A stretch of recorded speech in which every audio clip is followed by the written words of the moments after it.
Okay. So meron tayong isang unit dito. Tinanggal ko na yung cover. Kasi wala oh. Nasira na tong hinge niya. So pasensya na, nakahubad din tayo ngayon. Mainit eh. So turning on, hindi siya nagta-turn on. Meron light indicator lang, pero bigla din siyang mamamatay. And dito, suspect natin mga kaibigan, no? Marami kasing indications, kaya samahan nyo ko, i-check na lang natin siya. So, pag sinasaksak natin, okay naman yung kanyang charger, mga kaibigan. Na-test ko na rin sa iba. Kapag sinasaksak natin, may charging light indicator. Pag tinurn on natin, magbo-blue. And then, wala lang. Ganyan lang siya. No display, mga kaibigan. Turning on, but no display, then mamamatay siya. Kasama yung charging light indicator. On, off. Okay. So, check natin sa loob na tayo mismo focus. Tanggalin na natin yung LCD. Tinanggal ko na yung cover niya, no? Kasi nga dinala dito, hinge problem din siya. Saka na natin pagtuunan. May history na rin ng repair to. Saka na natin pagtuunan ng pansin yung kanyang hinge. Basta mapaandar lang muna natin siya. Okay. So, unplug. Tanggalin natin yung LCD.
Tanggalin lang muna natin yung RAM. Super dumi rin, no?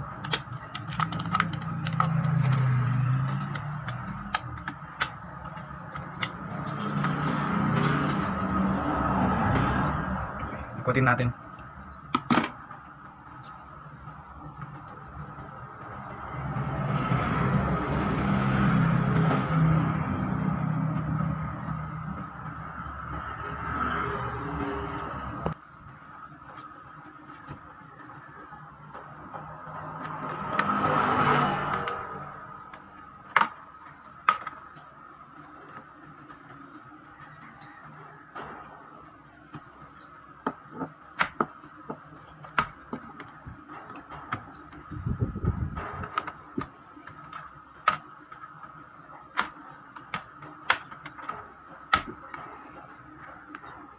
Isa pa.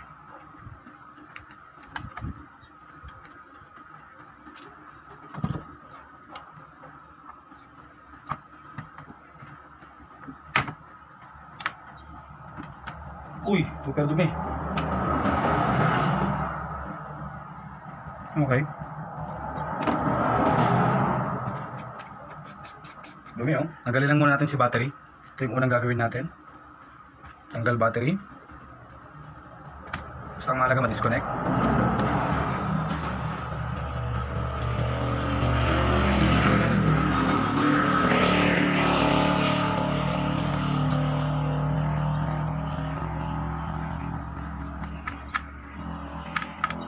Testingin natin.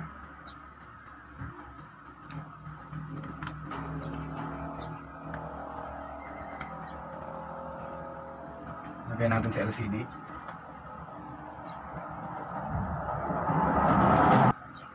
Balik din natin si RAM. Pero linisan na natin agad si RAM gamit si eraser. Yan lang.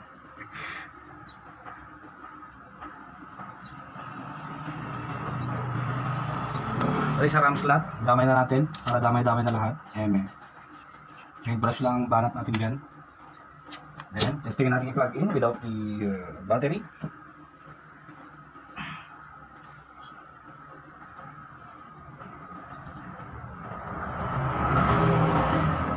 Lagyan natin yung RAM.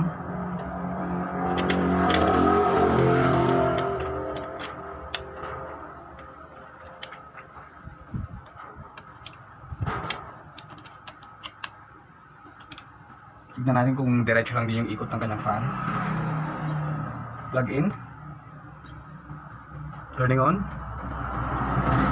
Umiikot yung fan. Pero still dead ops, namamatay. Umiikot ulit. Namatay.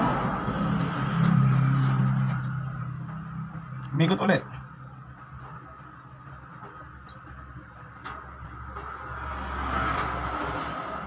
Okay. So unplug natin. And then long press natin ang power button. Disconnected pa rin ang battery ha. Long press power button for 30 to 60 seconds.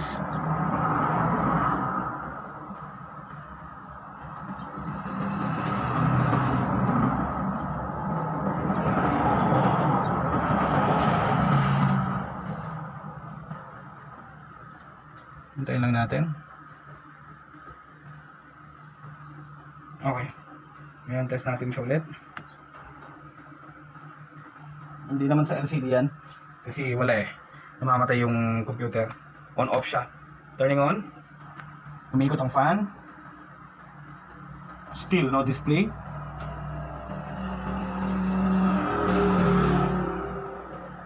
Sundar ulit. Try natin ilipat yung fan sa iba. Sa kabilang slot. Ay yung memory.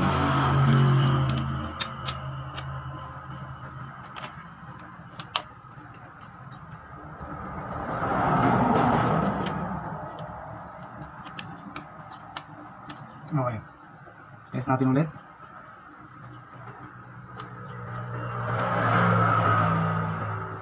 Power on. Okay.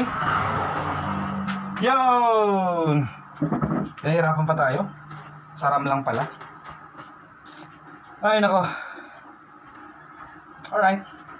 So, ang kinect natin, syempre disconnect natin yung battery. Same as to sa RAM, no? Ang problema is yung RAM slot, no? Sinubukan natin ilipat, no? Sa ibang slot yung kanyang RAM, then okay na siya. And nilinisan na rin natin, pero mas nilinisan pa natin. Mandar na, kahit pa paano. Okay. So, hanggang dito lang muna. Epic repair na naman tayo. See you next time.